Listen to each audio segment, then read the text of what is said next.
রাসূল সাল্লাল্লাহু আলাইহি ওয়াসাল্লাম কিভাবে দাওয়া কার্যক্রম পরিচালনা করতেন, ওনার মেথোডোলজি কেমন ছিল এবং বর্তমান সময়ের সাথে এর প্রাসঙ্গিকতা কেমন, এই টপিকটা নিয়ে আমি কথা বলবো। তার আগে আমি শুরুতে দাওয়া ইস্যু যখনই আমার সামনে আসে তখন যেই কথাটা আমি বলি বা শেয়ার করি সেটা হচ্ছে মানহাজুল ওয়াসাতিয়্যা, মানে the balanced approach of Islam, ইসলামের যে ভারসাম্যপূর্ণ নেচার, এটা নিয়ে আমি কথা বলি। এবং আমার আলোচনার শুরুতে আমি সূরাতুল বাকারার 143 নম্বর আয়াত তেলাওয়াত করেছি, যেখানে আল্লাহ তাআলা বলছেন ওয়াকাযালিকা জাআলনাকুম উম্মাতান ওয়াসাতা লিতাকুনু শুহাদা আলান নাস। অনুরূপভাবে আমি তোমাদেরকে মধ্যমপন্থী জাতি বানিয়েছি বা মধ্যমপন্থী জাতি হিসেবে আবির্ভূত করেছি। উম্মাতান ওয়াসাতা মানে উম্মাতান আদলান ওয়া খিয়ারা, শ্রেষ্ঠ জাতি, ন্যায়পরায়ণ জাতি। এবং যারা শ্রেষ্ঠ, যারা ন্যায়পরায়ণ, তারাই মূলত মধ্যমপন্থী জাতি। তো আল্লাহ তাআলা আমাদেরকে মধ্যমপন্থী জাতি বলেছেন। এই যে মধ্যম পন্থা আল ওয়াসাতিয়া, এটা ইসলামের অনেকগুলো অনন্য বৈশিষ্ট্যের মধ্যে থেকে একটি বৈশিষ্ট্য। বাট মাঝে মাঝে আমরা এই পন্থাটার কথা ভুলে যাই। ভুলে কি করি, অনেক সময় অনেক প্রান্তিক লেভেল থেকে কাজ করে ফেলি, চিন্তা করে ফেলি। অনেক সময় খুব বাড়াবাড়ি করে ফেলি, অনেক সময় ছাড়াছাড়ি করে ফেলি। বরং আমাদের থাকতে হবে মাঝামাঝি। তাহলে the first and foremost reminder today in this conference hall, যে আমরা বাড়াবাড়িও করব না, ছাড়াছাড়িও করব না, আমরা মাঝামাঝি থাকবো। কোথায় থাকবো? জি, মাঝামাঝি।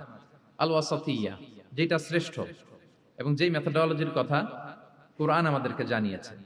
আমি যদি এটাকে ইংরেজি করি ওয়াসাতিয়্যা, তাহলে ইংরেজি দাঁড়াবে এরকম যে the balanced nature of Islam, ইসলামের যেই ভারসাম্যপূর্ণ যে নেচার, এটার নাম হচ্ছে মূলত আল ওয়াসাতিয়্যা।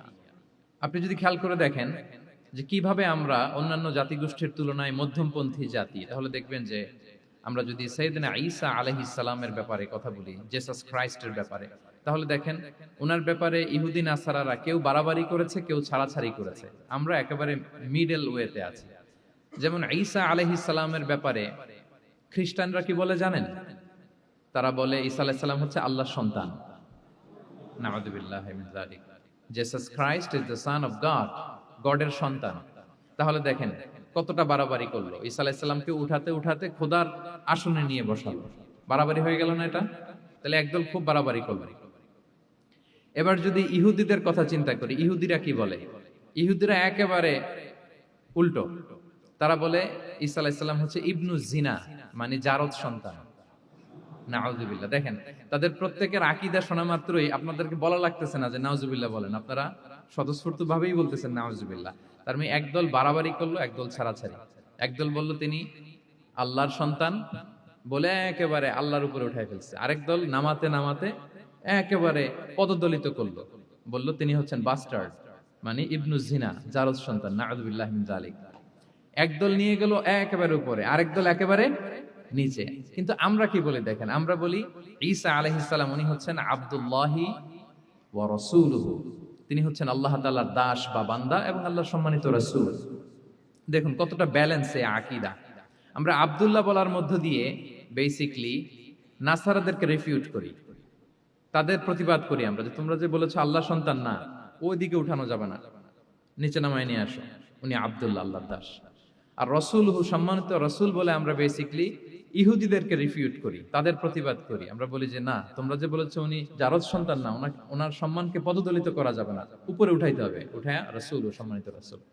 তাহলে নাসারাদের আকীদা থেকে আমরা নিচে নেমে আসলাম, ইহুদিদের আকীদা থেকে আমরা উপরের দিকে গেলাম। ফলে এটা কি হলো? ব্যালেন্স হলো, ভারসাম্যপূর্ণ হলো, মধ্যম পন্থা হলো।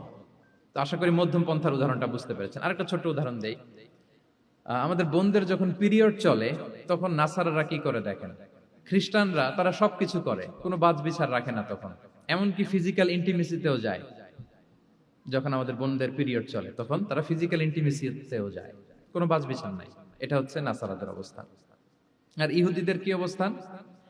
এরা এই 5 দিন 7 দিন আমাদের বোনদের যখন পিরিয়ড চলে তখন তারা তাদের স্ত্রীদেরকে ধরবে না, ছোবে না, স্পর্শ করবে না, একসাথে বসবেও না। তাদের ঘরে আলাদা একটা স্পেশাল রুম রাখে, ওই রুমের ভিতরে, ওই ঘরের ভিতরে তাদের 5 দিন 7 দিন ওখানে কাটাইতে হয়।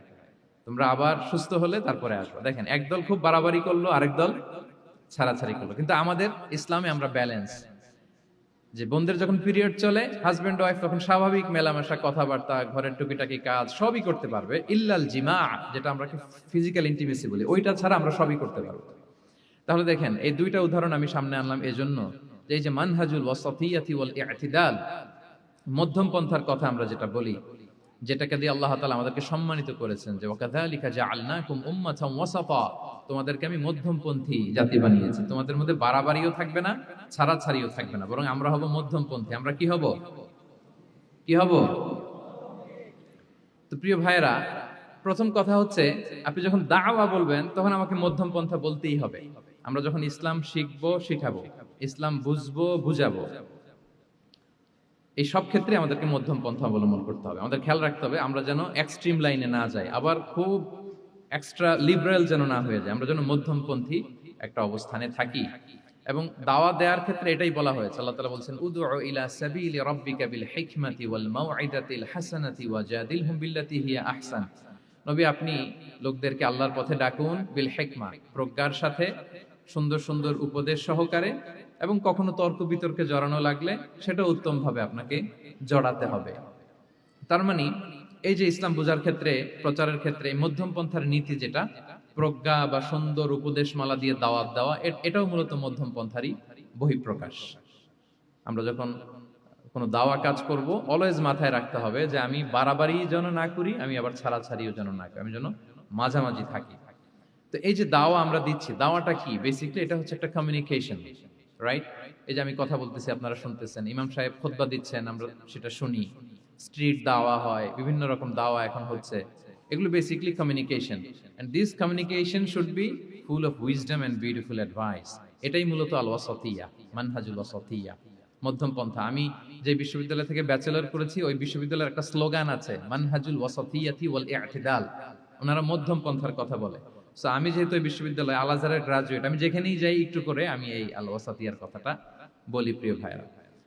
তো দাওয়া যেহেতু কমিউনিকেশন, আমরা ওরাল দাওয়া দিয়ে থাকি, কিন্তু বেসিকলি ওরাল দাওয়ার চেয়ে যেটা প্র্যাকটিক্যাল দাওয়া, থিওরিটিক্যাল দাওয়ার চেয়ে প্র্যাকটিক্যাল দাওয়াটা এটা বেশি ইফেক্টিভ, বেশি প্রোডাক্টিভ। আমরা যখন তাফসির মাহফিল করি, আমরা খুতবা দেই, আলোচনা করি, এটা থেকে তো মানুষ শিখে। কিন্তু আমি যদি আমার আচরণ দিয়ে কোনো একটা মেসেজ দিতে পারি, ওইটা মানুষের হৃদয়ে বেশি দাগ কাটে, বেশি মনে থাকে, খুব বেশি মনে থাকবে। এটার সুযোগ আপনাদের বেশি। যেমন আমি যদি একটা কোরআনের আয়াতের কথা বলি, এটার খুব একটা মূল্যায়ন নাই, কারণ উনি হুজুর মানুষ, উনি তো কোরআনই বলবে। কিন্তু একজন ডক্টর যখন কোরআনের আয়াত বলে, তখন বলে দেখছো মাশাআল্লাহ, একজন ডক্টর, সে চিকিৎসা বিজ্ঞানে এত বড় এক্সপার্টিজের পর আবার কোরআনও জানে। ওই কথা কিন্তু আমিও বলছি, আমার দাম নাই।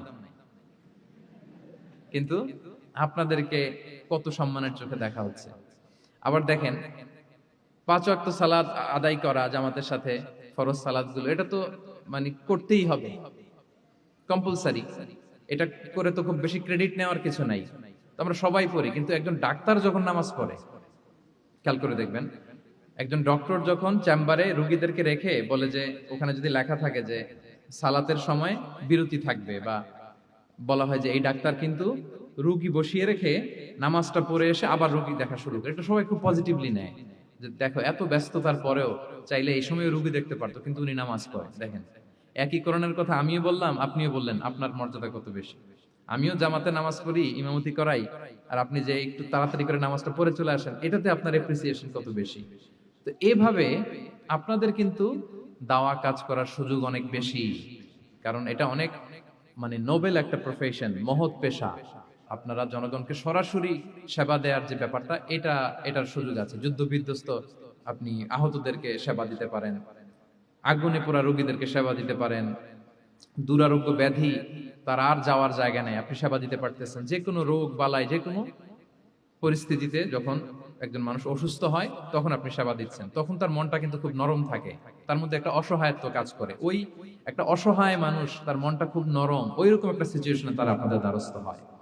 ফলে আপনাদের কিন্তু দাওয়া কাজ করার সুযোগ অনেক বেশি, এবং সেক্ষেত্রে ওরাল দাওয়ার চেয়ে আপনার যে প্র্যাকটিক্যাল দাওয়া, এটার ইফেক্ট অনেক বেশি।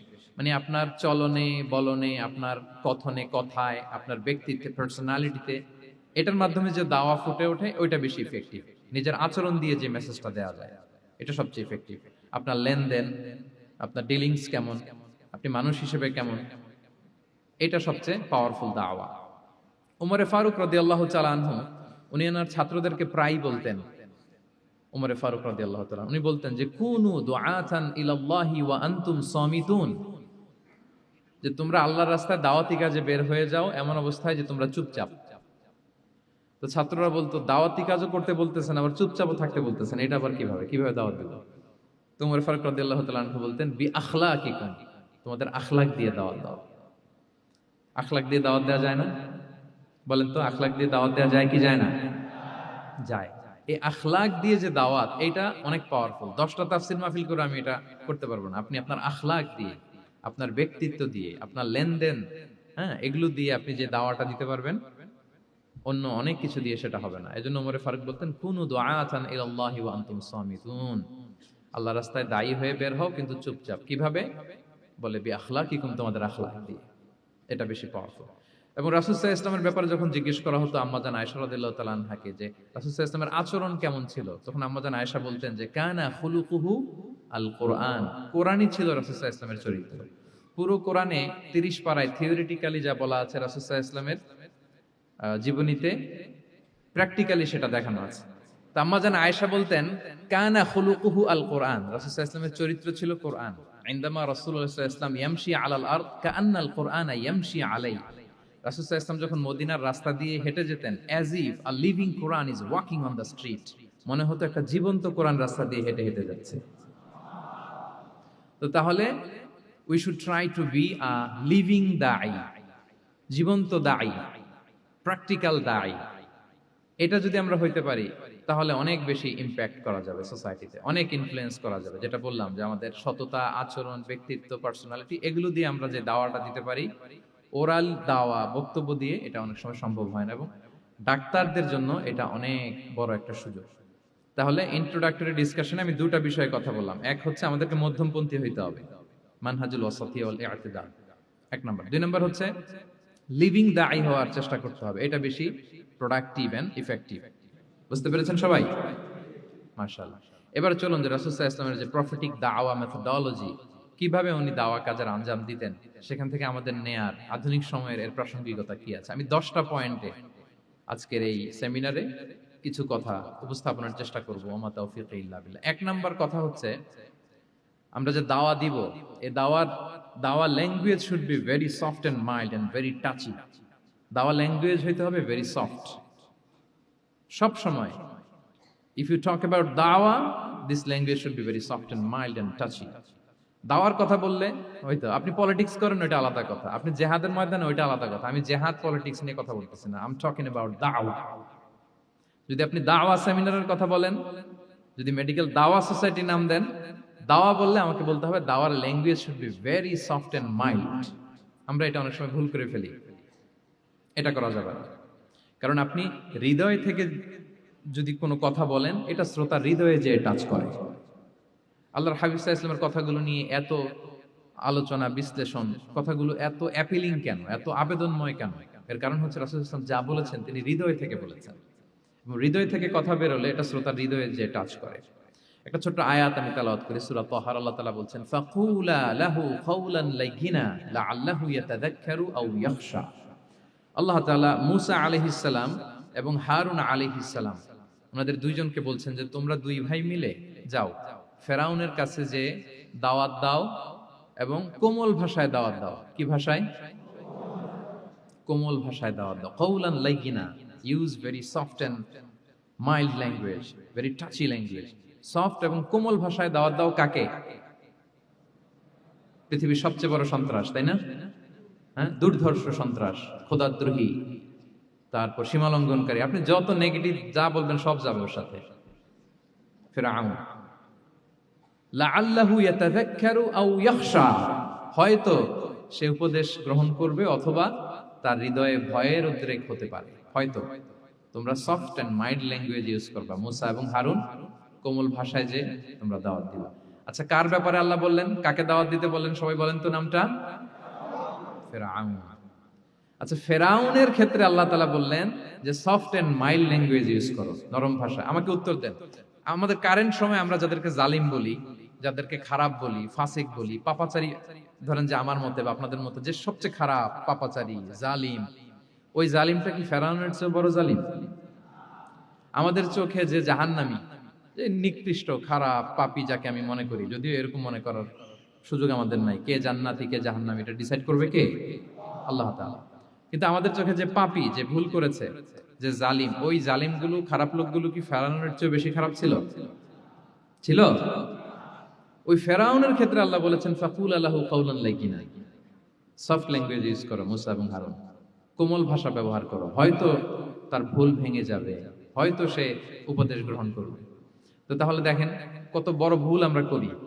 আমরা মাঝে মাঝে এমন অ্যাটাকিং মুডে কথা বলি, এমন আগ্রাসী হয়ে কথা বলি, ওর মানার এক সুযোগ থাকলেও ও মানবে না। কি বলেন?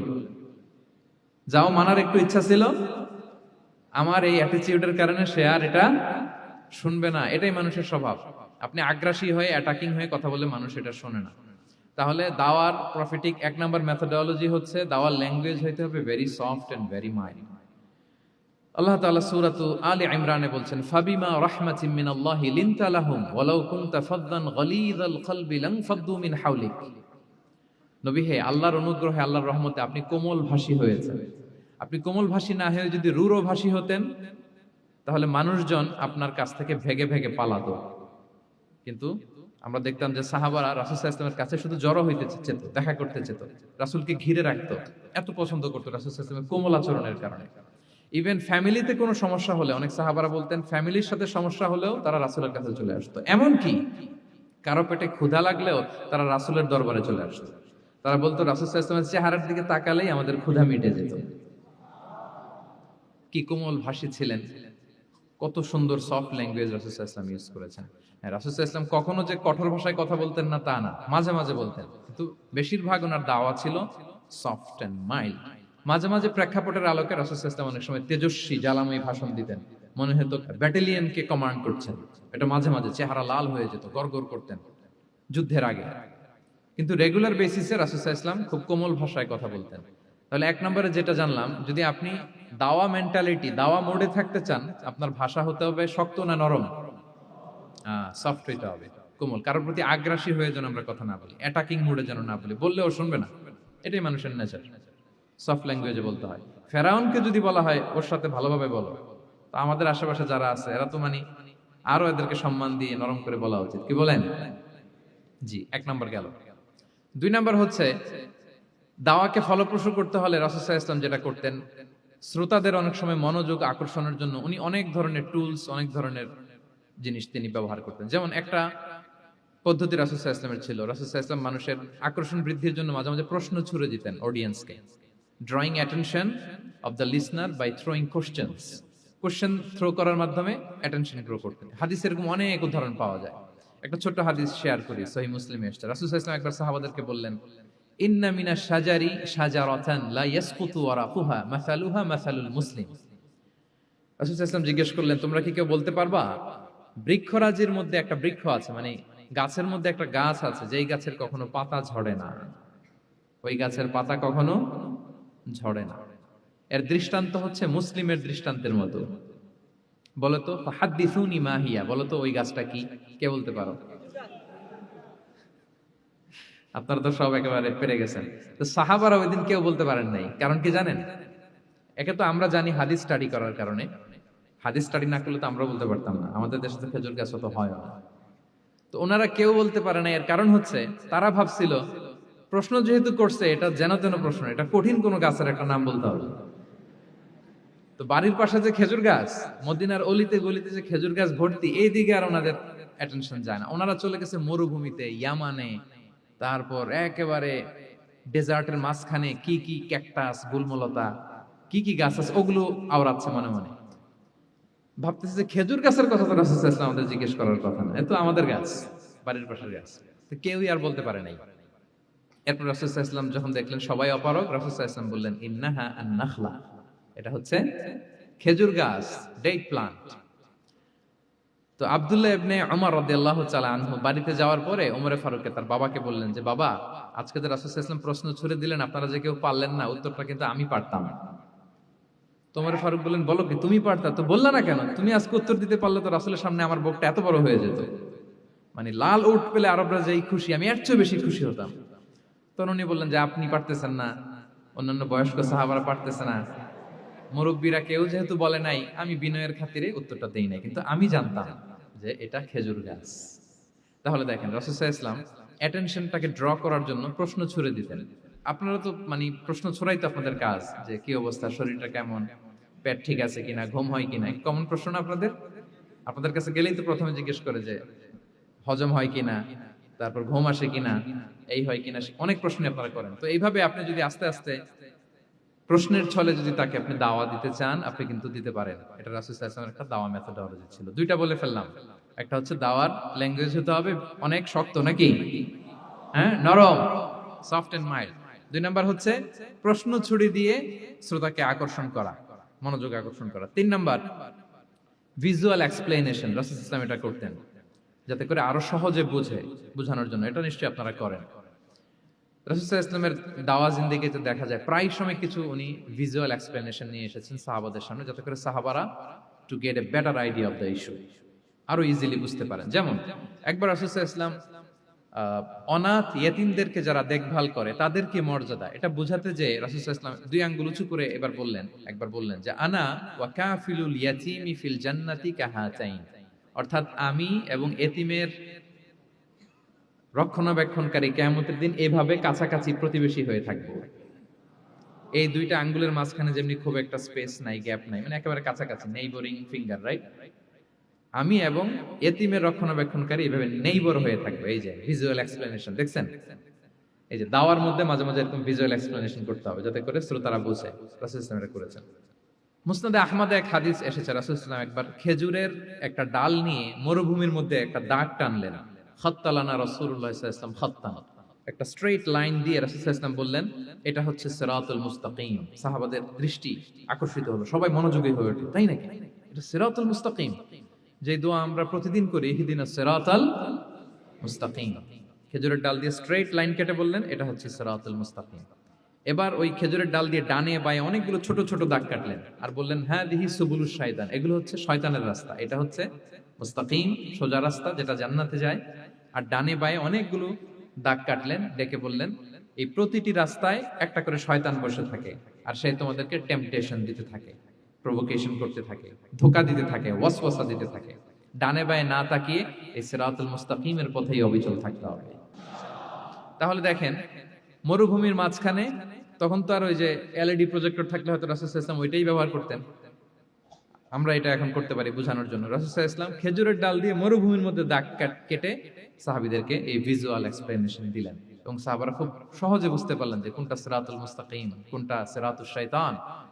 এভাবে রাসূল সাল্লাল্লাহু আলাইহি ওয়াসাল্লাম ভিজুয়াল এক্সপ্লেনেশন ইউজ করতেন। আমরা বিশ্বাসীরা যে ভাই ভাই, মুমিনরা যে ভাই ভাই, আমাদের সম্পর্ক যে কত সুদৃঢ় মজবুত, এটা বোঝাতে যে একবার রাসূল সাল্লাল্লাহু আলাইহি ওয়াসাল্লাম বললেন আল মুমিনু লিল মুমিনি কাল বুনিয়ান, বিশ্বাসীরা তাদের সম্পর্ক হচ্ছে কাল বুনিয়ান, একটা সুদৃঢ় প্রাচীরের মতো, সীসা ঢালা প্রাচীরের মতো। ইয়াশুদ্দু বা'দুহু বা'দা, যেটার এক পাশ আরেক পাশকে মজবুত করে। Strengthening one part the others, এক পার্ট আরেক পার্টকে মজবুত করে। যেমন বিল্ডিং এদিকে ভেঙে ফেললে এটা নড়বড়ে হয়ে যাবে। তিনি বুঝালেন যে সুদৃঢ় প্রাচীরের মতো হচ্ছে বিশ্বাসীদের সম্পর্ক। এটা বলে ওয়াসাব্বাকা বাইনা আসাবিহি, মানে ডান হাতের আঙ্গুলগুলো বাঁ হাতের ভেতরে ভেবে ঢুকিয়ে দিলেন, বললেন যে এরকম মজবুত। সুবহানাল্লাহ।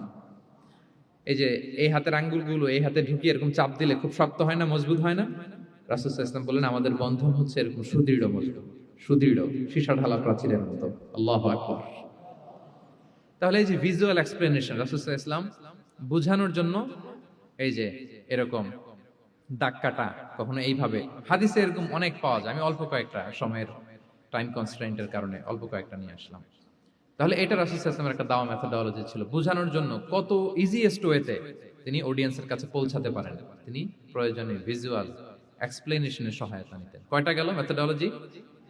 তিনটা। 4 নাম্বার হচ্ছে গ্রাজুয়ালিটি, ধীরে ধীরে ধাপে ধাপে দাওয়া পরিচালনা করা, দাওয়া কাজ করা। এটাতে অনেক সময় আমরা ভুল করে ফেলি। আমরা অনেক সময় একটু রাশিং মেন্টালিটিতে থাকি, তাড়াহুড়ো। একজন ভাই নতুন দিনে ফিরছে, আগে হয়তো সংশয়বাদী ছিল, নাস্তিক ছিল, প্র্যাকটিস করতো না, এখন সে প্র্যাকটিসের ইচ্ছা করছে। এই সুযোগ পেয়ে আমি তারে বলা শুরু করলাম নামাজ পড়তে হবে, রোজা রাখতে হবে, যাকাত দিতে হবে, তোমার ওয়াইফরে পর্দা করাইতে হবে, হালাল হারাম ও কয়েক ছাড়ছে, আমার সম্ভব না। ও বলবে ভাই আগে যা ছিলাম ওইটাই ভালো ছিল, এতগুলো তো আমি মানতে পারবো না। তো এই যে আপনি তাকে দিন থেকে ভাগালেন, আপনার দাওয়া মেথোডোলজি জানা না থাকার কারণে আপনি তাকে ভাগালেন। একসাথে আপনি এত কথা বলবেন না। নতুন যখন কেউ দিনে ফিরে তাকে আপনি একসাথে এত কথা বলবেন না। নতুন যখন কোনো বোন ইসলামে আসতে চায় তাকে আপনি কঠিন করে বলবেন না। উপরে আমাদের বোনরা আছে, তাদেরকেও আমি বলবো সহজ করে বলেন। প্রথমে নামাজের কথা বলেন, নামাজ আস্তে আস্তে পড়ুক যতটুকু পারুক। প্রথমে হয়তো 5 ওয়াক্ত পারবে না, 1 ওয়াক্ত 2 ওয়াক্ত দিয়ে শুরু করবে, এরপর আস্তে আস্তে 5 ওয়াক্ত যাবে। এরপর তাকে একটু শালীন পোশাকের কথা বলেন যে তুমি একটু শালীন পোশাক পরো, সেফটি সিকিউরিটির জন্য ভালো। সেটাতে অভ্যস্ত হলে তাকে হেজাবের দাওয়াত দিবেন আপনি, হেজাবে অভ্যস্ত হলে নেকাবের দাওয়াত দিবেন আপনি। এইভাবে গ্রাজুয়ালিটি, ধাপে ধাপে, একসাথেই কঠিন করে দিনকে উপস্থাপন করা যাবে না। দাওয়া is a gradual process. Gradually যাইতে হবে, beginning with the most important issue first, তারপর যেটা ইম্পর্টেন্ট, তারপর যেটা ইম্পর্টেন্ট, ধাপে ধাপে আপনি তাকে বলবেন। আপনারা নিশ্চয়ই সবাই মদ হারাম হওয়ার যে স্টেপগুলো আছে জানেন না? কয়বারে হারাম হয়েছে? 3 বারে। ওয়াসআলুনাকা আনিল খামরি ওয়াল মাইসির কুল ফীহিমা ইসমুন কাবীরু ওয়া মানাফিউ লিন-নাস ওয়া ইসমুহুমা আকবারু মিন নাফিহিমা। প্রথমে বললেন মদে কিছু উপকার আছে কিন্তু এটার গুনাহ বেশি, ক্ষতি বেশি, কিন্তু সামান্য উপকার আছে। তো মানুষ সচেতন হয়ে গেল যে না, এটা কিন্তু গুনাহ আছে, ক্ষতি আছে, সাবধান হইতে হবে। মদ খাওয়া কমায় দিল।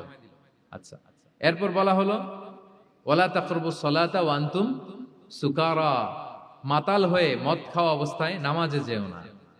কারণ কোন এক সাহাবী নামাজে এমন ভাবে তেলাওয়াত করলেন অর্থ চেঞ্জ হয়ে গেল। ফলে দিনে 5 বার মদ খাওয়া যাবে না। এই আয়াত দিয়ে তো তাই বোঝা যায়, তাই না? 5 বারের জন্য যখন সাবধান হয়ে গেল, আরো তারা অভ্যস্ত হয়ে গেল। এরপরে নাজিল হলো ইন্নামাল খামরু ওয়াল মাইসিরু ওয়াল আনসাবু ওয়াল আজলামু রিজসুম মিন আমালিশ শাইতানি ফাজতানিবু। মদ, জুয়া, ভাগ্যলিপি এগুলো শয়তানের কাজ, এগুলো থেকে বেঁচে থাকো। সবাই মদিনার ঘরের ভেতরে মদের বোতল যেগুলো ছিল ভেঙে সব রাস্তায় মদ দিয়ে মদিনার অলিগলি সয়লাম। সুবহানাল্লাহ, কারো কষ্ট হয়নি, কারণ ধাপে ধাপে মদকে হারাম করা হয়েছে। কেউ যদি চেইন স্মোকার থাকে, আপনি যদি বলেন যে স্মোকিং হারাম, কালকে থেকে একটাও খেতে পারবে না, ও পারবে? ও তো মারা যাবে। ও সব বাদ দিতে পারবে, স্মোকিং বাদ দিতে পারবে না। তো কি করবেন? তাকে আপনি অল্প অল্প করে, যে একটু একটু করে ছাড়ো। এই যে রমজান আসতেছে, সারাদিন তো করতেই পারবে না, রাতে 2-3টা করে খাইও, বেশি খাইও না। না মানে ছাড়ানোর জন্য বলতেছে আর কি, যে 10টা খায় তারা যদি আপনি 2টা খাইতে বলেন, এটা তো আপনি দাওয়াই দিলেন নাকি, কমাইতে বললেন তো। সিগারেটের প্রতি তার উৎসাহিত করতেছি না আমরা। চেইন স্মোকার ও 10টা ছাড়া হয় না প্রতিদিন। তো এই রমজানে আপনি তারা বললেন যে সারাদিন তো তুমি না খেয়ে থাকবা, রাতে 1টা 2টা বা 3টা গেল। প্রথম দশকে 3টা, এরপরের দশকে 2টা, তারপরের দশকে 1টা। যে 1টা খায় তারপরের দিন তো সে চাইলে ছেড়েও দিতে পারে, কি বলেন? এইভাবে গ্রাজুয়ালি তাকে ছাড়ানোর জন্য অভ্যস্ত করতে হবে। তাহলে এই গ্রাজুয়ালিটিটা দরকার। আমি হাদিস থেকে, সিরাত থেকে একটা উদাহরণ দেই, শুনুন। রাসূল সাল্লাল্লাহু আলাইহি ওয়াসাল্লাম মুআয ইবনে জাবাল রাদিয়াল্লাহু তাআলা আনহুকে ইয়ামানের গভর্নর করে পাঠালেন। তো তখন তাকে বললেন যে মুআয, ইন্নাকা তাআতি কওমান মিন আহলিল কিতাব, তোমাকে এমন একটা এলাকার গভর্নর করে পাঠাচ্ছি, তারা কিন্তু আহলি কিতাব, মানে people of the books, Jews and Christian community, তারা ইহুদি খ্রিস্টান। সো তাদেরকে যখন দাওয়াত দিবা, ধাপে ধাপে দিবা। কিভাবে দিবা? তিনি বললেন ফাদউহুম ইলা শাহাদাতি আন লা ইলাহা ইল্লাল্লাহ ওয়া আন্না মুহাম্মাদুর রাসূলুল্লাহ। প্রথমে দাওয়াত দিবা তাওহীদ আর রিসালাতের। আওয়াজ করে বলেন, প্রথমে কিসের? তাওহীদ এবং রিসালাতের। আচ্ছা, ফাইনহুম আতাউ লিযালিক, তারা যখন এটা মেনে নেয়। আরবিটা খেয়াল করেছেন অর্থটা? ফাইনহুম আতাউ লিযালিক, তাওহীদ রিসালাত যদি মেনে নেয় তাহলে তাদেরকে 5 ওয়াক্ত নামাজের দাওয়াত দিও। 5 ওয়াক্ত নামাজে যখন তারা অভ্যস্ত হয়ে যায়, ফাইনহুম আতাউ লিযালিক, যখন তারা এটাও মেনে নেয় তখন তাদেরকে যাকাতের আদেশ করো। সুবহানাল্লাহ, সুবহানাল্লাহ। দেখেন ধাপে ধাপে, একবারে সবগুলো বিধান একবারে তাদের সাথে শেয়ার করতে বলেননি। প্রথমে তাওহীদের, রিসালাতের, মেনে নিলে সালাতের, মেনে নিলে যাকাতের, ধাপে ধাপে। তাহলে একবারে কেউ নতুন যখন দিনে ফিরেছে, একবারে সবকিছু তার ঘাড়ে চাপিয়ে দিবেন আপনি? কি করবেন? গ্রাজুয়ালি, ধাপে ধাপে আমরা এই দাওয়াটা তাদেরকে দেওয়ার চেষ্টা করব। এটা খুব ইফেক্টিভ হবে, ফলপ্রসূ হবে। আচ্ছা, 4টা কভার করে ফেলেছি। 5 নাম্বার হচ্ছে দাওয়ার মধ্যে ইমোশনাল ইন্টেলিজেন্স ইউজ করতে হবে, তাহলে এটা মোর ইফেক্টিভ হবে।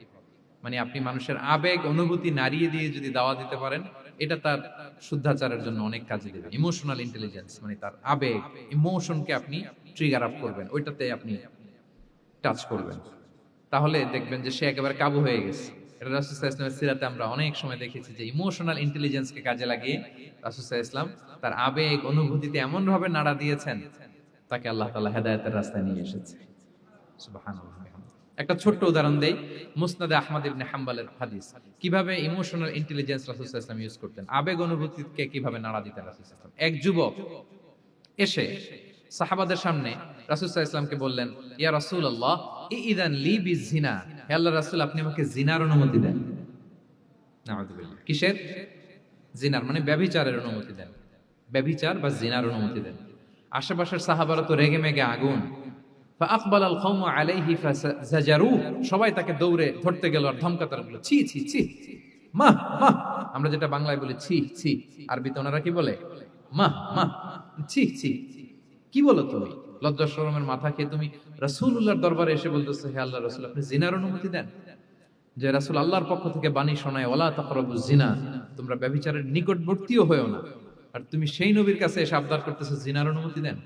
তারা যখন তেরে আসলো এই যুবকের দিকে, রাসূল সাল্লাল্লাহু আলাইহি ওয়াসাল্লাম তাদেরকে থামালেন, বললেন যে তোমরা থামো, যুবককে ডেকে আনো আমার কাছে। যুবককে নিয়ে আসা হলো। রাসূল সাল্লাল্লাহু আলাইহি ওয়াসাল্লাম তাকে পরম আদরে কাছে টেনে নিলেন। এবার তাকে জিজ্ঞেস করলেন, তুমি জিনার অনুমতি চাও না? বলে যে ইয়া রাসূলুল্লাহ জি, জিনার অনুমতি চাই। তখন রাসূল সাল্লাল্লাহু আলাইহি ওয়াসাল্লাম বললেন, তুমি আমাকে উত্তর দাও তো, তুমি বলো তো যে আতুহিব্বুহু লি উম্মিক, তুমি কি পছন্দ করবে যে কোনো পরপুরুষ তোমার মায়ের সাথে এই জিনাটা করুক?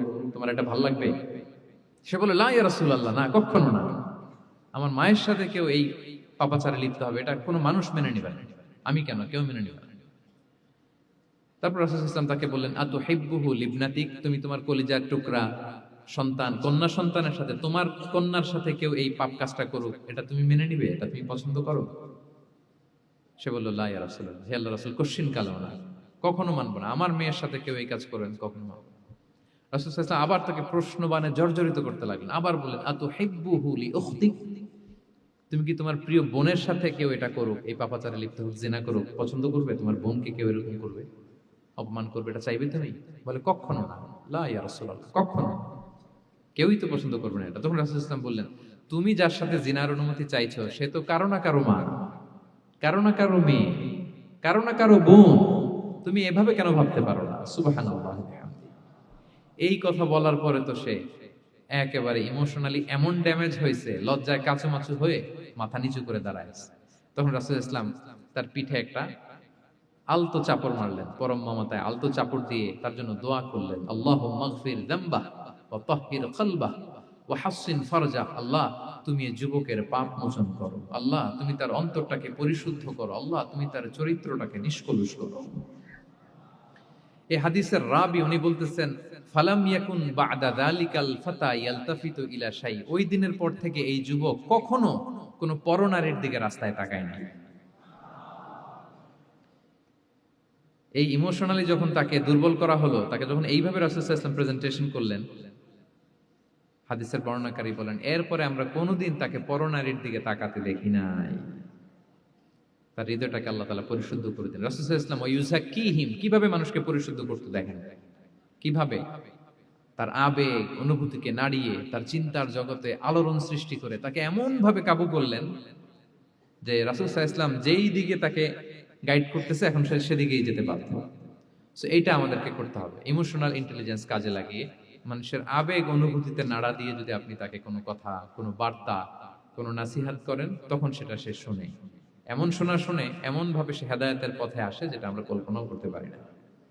তাহলে এটা যেন আমরা করি, এটা খুবই প্রোডাক্টিভ, এটা খুবই ইফেক্টিভ, এটা খুবই ফ্রুটফুল, কাজে দেয় মানুষকে ইমোশনালি তাকে দেওয়া।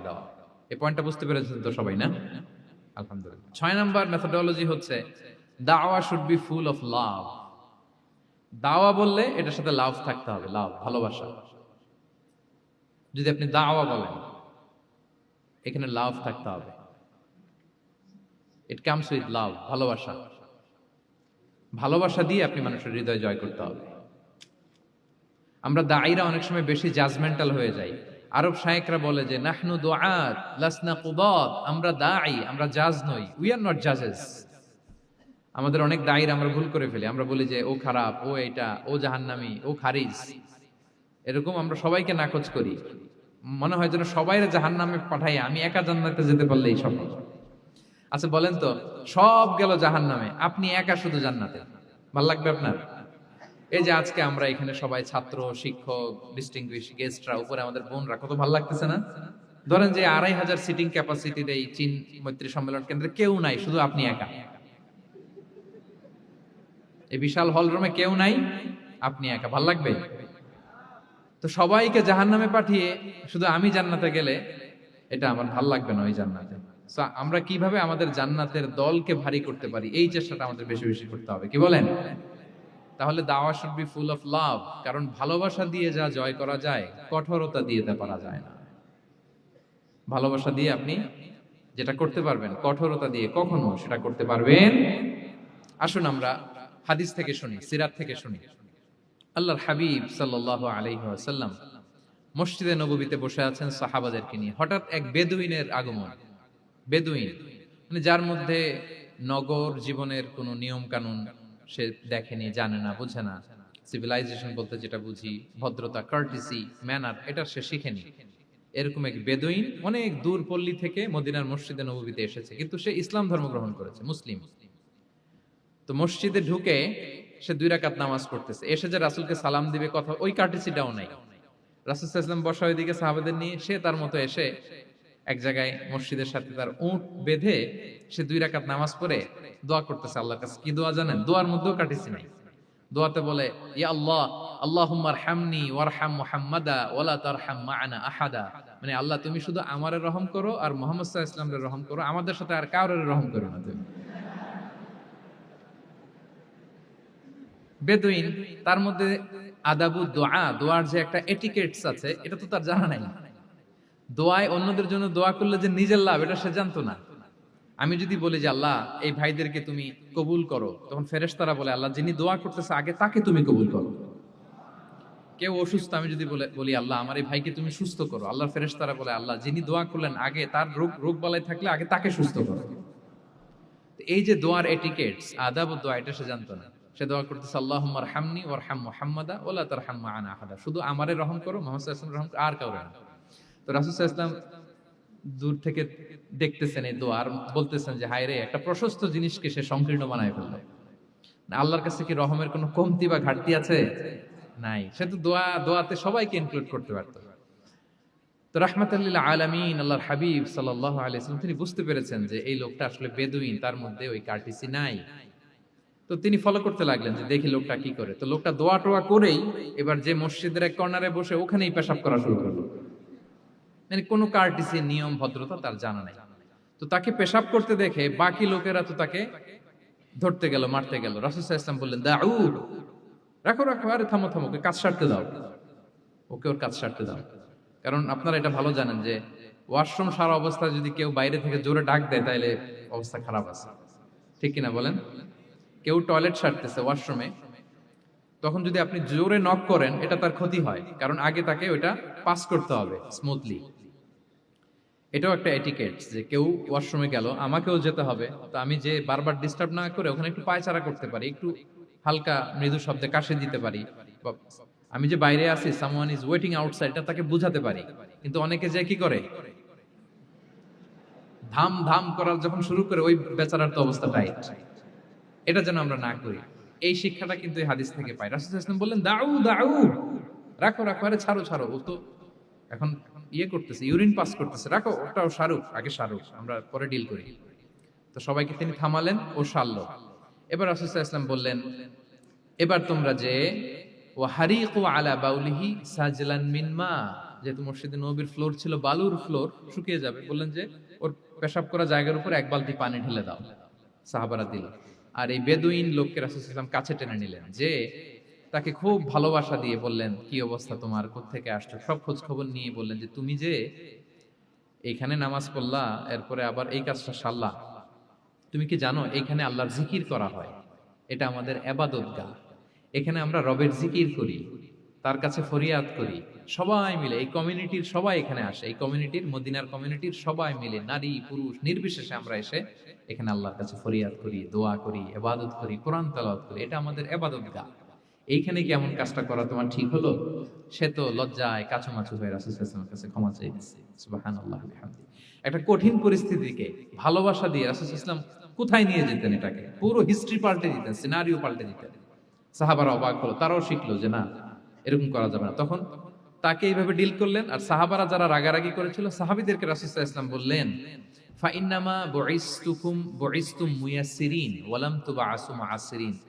মনে রাখো, তোমরা সহজপন্থী হয়ে প্রেরিত হয়েছো, তোমরা কঠিন কট্টরপন্থী হয়ে, জটিলপন্থী হয়ে প্রেরিত হও নাই। তোমরা কোনো কাজকে জটিল ভাবে সমাধানের দিকে যেও না, সহজ করে সলভ করবা। সুবহানাল্লাহ, সুবহানাল্লাহ বিহামদি। তাহলে দেখেন, ভালোবাসা দিয়ে রাসূল সাল্লাল্লাহু আলাইহি ওয়াসাল্লাম ওই বেদুইনকে যেভাবে আদব শিক্ষা দিলেন, তার হৃদয় জয় করলেন, কঠোরতা দিয়ে পারা যেত? বলেন তো, পারা যেত? পারা যেত না। তো 6 নাম্বার দাওয়া মেথোডোলজি হচ্ছে, দাওয়া should be full of love, full of love, full of well wishes.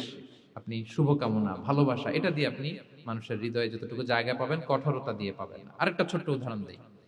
Thumama ইবনে উসাল রাদিয়াল্লাহু তাআলা আনহু, উনি ইয়ামামার অধিপতি ছিলেন। রাসূল সাল্লাল্লাহু আলাইহি ওয়াসাল্লামকে হত্যা করতে এসেছিলেন গোপনে। কি করতে? হত্যা করতে। কি করতে বলেন সবাই? হত্যা করার জন্য এসেছিলেন। কিন্তু দুর্ভাগ্যক্রমে হত্যা করতে এসে সে ধরা পড়ে গেছে সাহাবীদের হাতে, হত্যার করতে পারে নাই সুমামা ইবনে উসাল। তো সাহাবীরা তাকে ধরে মসজিদে নববীর পিলারের সাথে বেঁধে রাখলো। বেঁধে রাসূল সাল্লাল্লাহু আলাইহি ওয়াসাল্লামকে ডাকলো। তারা বলল যে, ইয়া রাসূলুল্লাহ, দেখেন ইয়ামামা থেকে আসছে সুমামা ইবনে উসাল আপনাকে হত্যা করবার জন্য, তাকে আমরা ধরে ফেলেছি, আমরা বেঁধে রেখেছি। রাসূল সাল্লাল্লাহু আলাইহি ওয়াসাল্লাম তার কাছে যে তার খোঁজ খবর নিলেন প্রথম দিন, এবং তার সামনে যথারীতি তাওহীদ এবং রিসালার দাওয়াত দিলেন। ফিরে আসলেন। ফিরে এসে সাহাবাদেরকে বললেন, তোমাদের ঘরে ভালো রুটি আছে কার কাছে? রুটির কালেকশন, আটা পিষে রুটি বানাতে পারবে। একজন বলল আমি। বললো যে এটা সুমামাকে দিয়ে আস। তো দিয়ে আসলো। আরেকজন বলল ভালো তাজা খেজুর আছে কার কাছে? এক সাহাবী বললেন আমার কাছে। রাসূল ইসলাম বললেন যাও, এটা সুমামাকে দিয়ে আস। দিয়ে আসলেন। এরপরের দিন রাসূল ইসলাম যে আবার ইসলামের সৌন্দর্য, হ্যাঁ, মাহাসিনু আহকামি শারিয়া, ইসলামী শারিয়ার যে বিউটি অফ ইসলাম, এটা তুলে ধরলেন, ইসলামের যৌক্তিকতা তুলে ধরলেন। সে অবাক হতে লাগলো যে কিরে, যুদ্ধবন্দীদের সাথে মুহাম্মদ সাল্লাল্লাহু আলাইহি ওয়াসাল্লাম এবং তার অনুসারীরা এরকম আচরণ করে? সে তো যুদ্ধবন্দী, এত সুন্দর আচরণ। তাকে আবার ইসলামের সুশীতল বাণীগুলোর প্রতি আহ্বান করে রাসূল ইসলাম বাড়িতে এসে এবার নিজের যে উট আছে, উটকে যে পালে, সে রাখালকে বলল, তুমি উটের দুধ দহন করে তাকে কিছু দুধ দিয়ে আসো। সুবহানাল্লাহ। আসছিল রাসূল সাল্লাল্লাহু আলাইহি ওয়াসাল্লামকে কি করতে? হত্যা করতে। তো তাকে ওটের গরম দুধ দিয়ে আসা হলো, সে পেট ভরে খেলো। তৃতীয় দিন এবার রাসূল সাল্লাল্লাহু আলাইহি ওয়াসাল্লাম যে ইসলামের যে ভবিষ্যৎ, ইসলাম মানলে যে জান্নাতে থাকা যাবে, এগুলো সব বললেন, এবং তাকে আরো অনেক মেহমানদারি করলেন, আপ্যায়ন করলেন। 3 দিন যখন রাসূল সাল্লাল্লাহু আলাইহি ওয়াসাল্লাম ইসলামকে তার সামনে এভাবে প্রেজেন্ট করলেন, আপ্যায়ন করলেন, ভালো আচরণ দেখালেন, সে অবাক হয়ে গেল। আল্লাহ তাআলা তার হৃদয়টাকে নূর দিয়ে আলোকিত করে দিলেন। 3 দিন পর রাসূল সাল্লাল্লাহু আলাইহি ওয়াসাল্লাম সাহাবীদেরকে ডেকে বললেন, যাও সুমামা ইবনে উসালের হাত পা গুলো যে রশি দিয়ে বেঁধে রেখেছো ছেড়ে দাও, রশিগুলো খুলে দাও। সাহাবারা বলেন কি ইয়া রাসূলুল্লাহ, সে তো খুনি, সে সুযোগ পেলেই তো অ্যাসাসিনেট করতো, তার রশি, হাতের রশি খুলে দিত, আপনাকে মেরে ফেলবে। আল্লাহ রাসূল সাল্লাল্লাহু আলাইহি ওয়াসাল্লাম বললেন, না, আমি যা জানি তোমরা সেটা জানো না, যেটা বলেছি তাই করো। মসজিদে নববীর পিলারের সাথে তাকে যে বেঁধে রেখেছো, রশি খুলে দাও, হাত পা খুলে দাও। আল্লাহর হাবিব সাল্লাল্লাহু আলাইহি ওয়াসাল্লামের নির্দেশ মোতাবেক সাহাবারা ওনার হাত খুলে দিলেন, পা খুলে দিলেন। সুমামা ইবনে উসাল কারো সাথে কথা না বলে, তার বাড়ি তো ইয়ামামা, সেখানেও ফিরে গেলেন না, অন্য কোনো শহরেও গেলেন না। তিনি মদিনা থেকে অনতি দূরে একটা খেজুরের বাগান আছে, ওখানে কুয়া আছে, উনি যে ওই কুয়ার পানি দিয়ে গোসল করলেন। গোসল করে পবিত্র হয়ে মসজিদে নববীতে রাসূল সাল্লাল্লাহু আলাইহি ওয়াসাল্লামের কাছে ফিরে আসলেন, আর এসেই ঘোষণা দিলেন, আশহাদু আল্লা ইলাহা ইল্লাল্লাহ ওয়া আশহাদু আন্না মুহাম্মাদার রাসূলুল্লাহ। সুবহানাল্লাহ, সুবহানাল্লাহ। তিনি বললেন যে আমি সাক্ষ্য দিচ্ছি আল্লাহ ছাড়া কোনো ইলাহ নেই, আরো সাক্ষ্য দিচ্ছি যে মুহাম্মদ আপনি আল্লাহর প্রেরিত বান্দা এবং রাসূল। এবার তিনি বললেন, মুহাম্মদ, আপনার চেহারার চাইতে অপছন্দের চেহারা পৃথিবীতে আর দ্বিতীয়টা আমার কাছে ছিল না, কিন্তু আজকের পর থেকে আপনার চেয়ে প্রিয় চেহারা, আপনার চেহারার চেয়ে প্রিয় কোনো চেহারা আমার কাছে আর নাই। ইসলামের চেয়ে অপছন্দনীয় ধর্ম আমার কাছে আর ছিল না, কিন্তু আজ থেকে ইসলামের চেয়ে পছন্দনীয় কোনো ধর্ম আমার কাছে নাই। মদিনার চেয়ে অপছন্দের শহর আমার কাছে ছিল না, তো আজ থেকে মদিনার চেয়ে কোনো প্রিয় শহর আমার কাছে নাই। সুবহানাল্লাহ। উনি গমের বড় ডিলার ছিলেন, গম ব্যবসা করতেন। উনার থেকে গম নিয়ে মক্কায় মুশরিকরা চলতো। তিনি ঘোষণা দিলেন, আজকে থেকে আমার এলাকার কোনো গম মক্কায় যাবে না। এবার মক্কাবাসী পড়ছে বিপদে, গম ছাড়া তো তারা খেতেও পারবে না। তারা আল্লাহর হাবিব সাল্লাল্লাহু আলাইহি ওয়াসাল্লামের কাছে চিঠি লিখে পাঠালেন যে, মুহাম্মদ, তোমার এই যে নতুন অনুসারী, সে যদি গম না দেয় আমাদের তো অবস্থা খারাপ, তুমি দয়া করে এই গমের সাপ্লাই আবার যাতে সে চালু করে তুমি একটু বলে দাও। আল্লাহর হাবিব সাল্লাল্লাহু আলাইহি ওয়াসাল্লাম আবার সুমামা ইবনে উসালকে বলে দিলেন, আবার সে সাপ্লাই চালু করলো। সুবহানাল্লাহ বিহামদি। এবং তিনি প্রথম তালবিয়া পাঠ করে উমরা করেছিলেন। তাহলে দেখেন, আসলো খুনি হয়ে, আসলো কি হয়ে? খুনি হয়ে, আর ফিরে গেল নবী প্রেমিক হয়ে। সুবহানাল্লাহ। এটা কিভাবে সম্ভব হয়েছে? রাসূল সাল্লাল্লাহু আলাইহি ওয়াসাল্লামের উদারতা, ভালোবাসা। তাহলে আপনি যদি দাওয়ার কথা বলেন আমাকে, দাওয়া should be full of love. কারণ ভালোবাসা দিয়ে যা জয় করা যায়, কঠোরতা দিয়ে সেটা পারা যায়। 7 নাম্বার হচ্ছে, 7 নাম্বার, রাসূল সাল্লাল্লাহু আলাইহি ওয়াসাল্লাম যদি কাউকে কারেকশন করতে চাইতেন, কখনো তাকে অপমান করতেন না, অন্যের সামনে তার নাম নিতেন না, নাম না নিয়ে তাকে শুধরে দিতেন। এটা দাওয়ার আরেকটা মেথডোলজি। কেউ কোনো ভুল কাজ করলে তার নাম ধরে অন্যের সামনে লজ্জিত করতেন না। আমরা কিন্তু অনেক সময় করে ফেলি, করি না? অন্যের সামনে মানুষকে কারেক্ট করে, এটা ঠিক না। The way he use to correct others, আপনি যদি সিরাতের দিকে তাকান, সুবহানাল্লাহ, কিভাবে উনি অন্যকে কারেকশন দিতেন, নাম উল্লেখ করতেন না। আমরা এটা অনেক ভুল করি। আমি এজন্য খুব দুঃখিত এবং লজ্জিত। আমাদের দাওয়া অঙ্গনে আপনি ইউটিউব খুললে দেখবেন যে অনেক দায়ীরা, এক দায়ী আরেক দায়ীকে তুচ্ছ-তাচ্ছিল্য করছে, তার নাম নিয়ে তাকে ছোট করা, তাকে খারিজ করা, তাকে নাকচ করা, সে জাহান্নামী, সে কাফের, সব ইসলামের ঠিকাদারি উনি একা নিজে নিয়ে বসে আছে, আর বাকি যা আছে সব খারিজ। এইটা রাসূল সাল্লাল্লাহু আলাইহি ওয়াসাল্লামের দাওয়ার সাথে যায় না। বরং কেউ যদি কোনো ভুল কিছু বলে, ভুল করে, আপনি যদি মনে করেন যে না তার এটা ভুল, আমারটা সঠিক, তো আপনার নিয়ম হচ্ছে আপনি সঠিকটা প্রচার করা। তাহলে কেউ যদি ভুল করে থাকে তারও টনক নড়বে, বাকিরাও সঠিকটা জেনে যাবে। এটা হচ্ছে রাসূল সাল্লাল্লাহু আলাইহি ওয়াসাল্লামের দাওয়া মেথডোলজি। তিনি কখনো কারো নাম ধরে অন্যের সামনে, মানুষের সামনে তাকে লজ্জা দিতেন না, তাকে কারেক্ট করতে যেতেন না। এটা ছিল রাসূল সাল্লাল্লাহু আলাইহি ওয়াসাল্লামের বৈশিষ্ট্য। আসুন আমরা সিরাত থেকে দেখি, হাদিস থেকে দেখি। আল্লাহর হাবিব সাল্লাল্লাহু আলাইহি ওয়াসাল্লাম উনি রাতে দিনে কি কি আমল করতেন, গোপন আমল, এগুলো জানার জন্য 3 জন সাহাবী রাসূল সাল্লাল্লাহু আলাইহি ওয়াসাল্লামের স্ত্রীদের কাছে গেলেন। যে জিজ্ঞেস করলেন যে আপনারা আমাদেরকে বলুন যে রাসূল সাল্লাল্লাহু আলাইহি ওয়াসাল্লাম রাতে কি আমল করে, দুপুরে কি আমল করে, বিকেলে কি আমল করে। তো আমাদের আম্মা জানেরা, রাসূল সাল্লাল্লাহু আলাইহি ওয়াসাল্লামের প্রিয়তমা স্ত্রীরা বললেন যে উনি রাতে এরকম তাহাজ্জুদ, দুপুরবেলা এরকম তেলাওয়াত, এই সময় নফল নামাজ, এই সময় এটা এটা এটা করে। আল্লাহর হাবিব সাল্লাল্লাহু আলাইহি ওয়াসাল্লামের পুরো আমলের ফিরিস্তি যখন শোনানো হলো, কাআন্নাহুম তাকাল্লুহা, তাদের কাছে এটা কম মনে হলো পরিমাণে। তারা ভাবছিল হয়তো আরো বেশি করে। তখন তাদের একজন বলল, আরে আইনা নাহনু মিন রাসূলিল্লাহ, কই রাসূল সাল্লাল্লাহু আলাইহি ওয়াসাল্লাম, কই আমরা।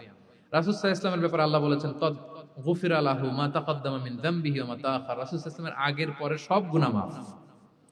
আদতে তো ওনার কোনো গুনাহই নাই, তারপরও একটা স্পেশাল স্ট্যাটাস হচ্ছে আপনার আগের পরের সব গুনাহ মাফ। তো তারা বলল, যেই মহান ব্যক্তির, যেই নবীর আগের পরের সব গুনাহ মাফ বলে ঘোষণা দেওয়া হয়েছে, তার সাথে তো আমাদের তুলনা করলে হবে না, আমাদের তো বেশি আমল করতে হবে। রাসূল সাল্লাল্লাহু আলাইহি ওয়াসাল্লাম হয়তো এই জন্য এই স্ট্যান্ডার্ড মেইনটেইন করেন না, এরকম করলে তো আমরা মাফ পাবো না আল্লাহর কাছে। ভালো চিন্তা থেকেই, ভালো চিন্তা থেকেই তারা ভাবছেন যে না, আমাদের আমল আসলে কম হয়ে যাচ্ছে, বাড়াইতে হবে। রাসূল সাল্লাল্লাহু আলাইহি ওয়াসাল্লামের কথা ভিন্ন, আমাদের বাড়াইতে হবে। তো কি করতে হবে? একজন বলল, আজকে থেকে আমি সারা রাত নফল নামাজ পড়বো, সারা রাত ঘুমাবো না। নিয়ত করে ফেলছে, আমি সারা রাত নফল নামাজ, এশার পর থেকে যে নফল শুরু হবে ফজর পর্যন্ত, ঘুমটম নাই। আচ্ছা, গেল। আরেকজন বলল, আমি সারা বছর রোজা রাখবো, কালকে থেকে যে রোজা ধরবো আর ভাঙবো না, সারা বছর। আচ্ছা। আরেকজন বলল, আমার কয়েকজন স্ত্রী আছে, আমি আর স্ত্রীদের কাছে যাব না, আমি এখন থেকে সন্ন্যাসী, বৈরাগী জীবন যাপন করব, আমি আর কোনো নারীর কাছে যাচ্ছি না। তো এই ঘোষণা যখন তারা দিয়ে ফেলছে, এটা রাসূল সাল্লাল্লাহু আলাইহি ওয়াসাল্লামের কান পর্যন্ত যেয়ে পৌঁছালো। আল্লাহর হাবিব সাল্লাল্লাহু আলাইহি ওয়াসাল্লাম এটা শুনে ফেললেন। শুনে রাসূল সাল্লাল্লাহু আলাইহি ওয়াসাল্লাম এটা অপছন্দ করলেন, কারণ এটা তো রাইট ট্র্যাক না, ওনারা ভুল করতেছে। তো একটা ভরা মজলিসে রাসূল সাল্লাল্লাহু আলাইহি ওয়াসাল্লাম বললেন, আনতুমুল্লাযীনা কুলতুম কাযা ওয়া কাযা, শুনলাম তোমাদের মধ্যে কে কে নাকি এমন এমন বলছো। সুবহানাল্লাহ।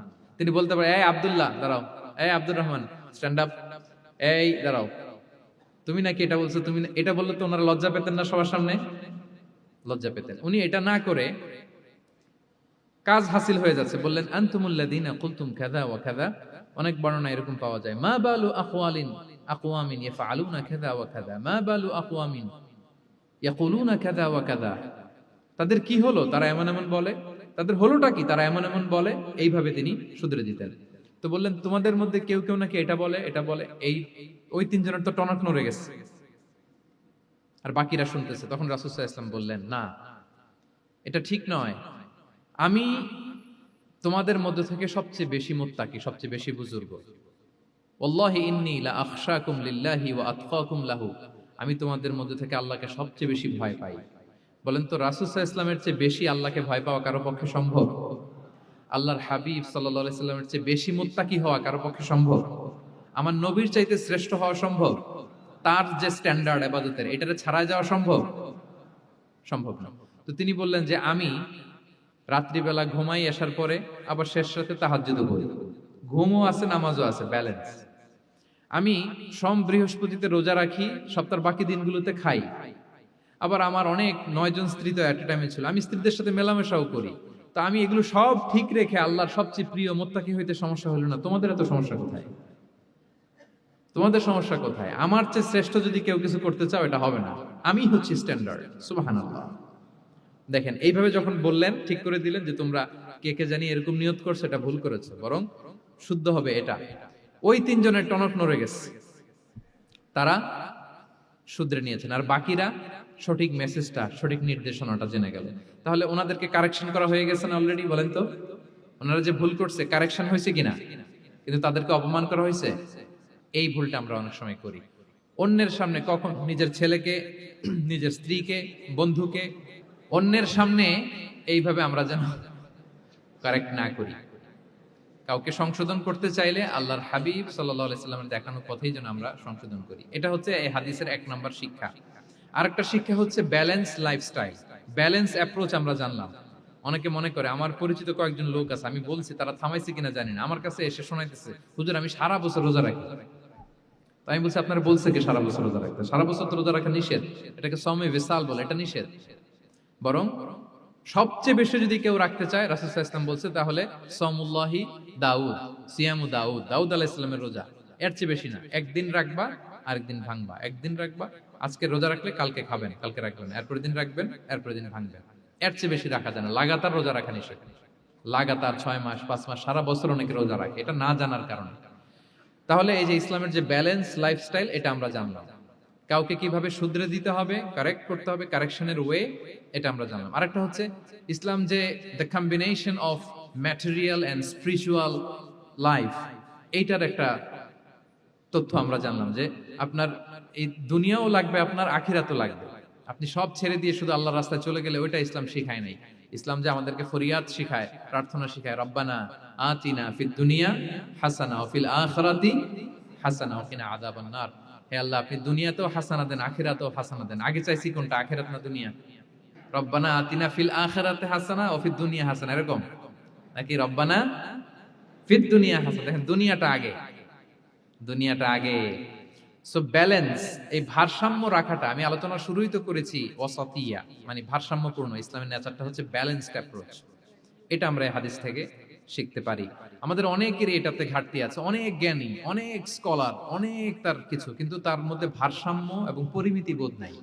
পরিমিতি বোধ, ভারসাম্য, ব্যালেন্স লাইফস্টাইল, এটা অনেকে অ্যাডপ্ট করতে পারে না। এটা বছরের পর বছর সাধনা করতে হয়, অ্যাডপ্ট করে নিতে হয় নিজের সাথে। তাহলে 7 নাম্বার হচ্ছে, কাউকে শুধরে দিতে চাইলে আপনি কিভাবে শুধরে দিবেন, এটা আমরা জানলাম। তাকে সবার সামনে লজ্জা দিয়ে শুধরে দেওয়া যাবে?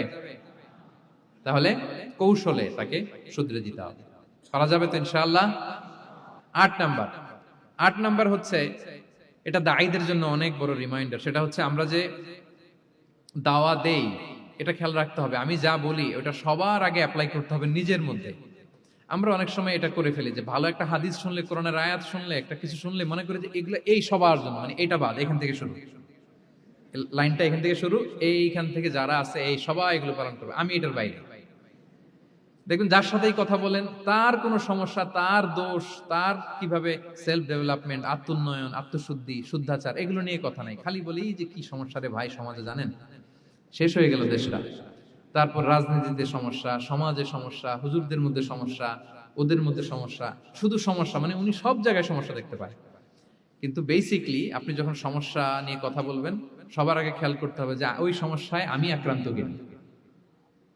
আমরা কেন যেন অন্যকে কাঠগড়ায় দাঁড় করাতে বেশি পছন্দ করি, কিন্তু নিয়ম হচ্ছে নিজেকে বারবার কাঠগড়ায় দাঁড় করানো, যে আমি ঠিক করতেছি কিনা, আসলে আমার মধ্যে শুদ্ধাচার আছে কিনা, আমার লেনদেন ঠিক আছে কিনা, আমি আমার মধ্যে সততা আছে কিনা, do I live a decent life, আমি যা বলি আমি তা করি কিনা।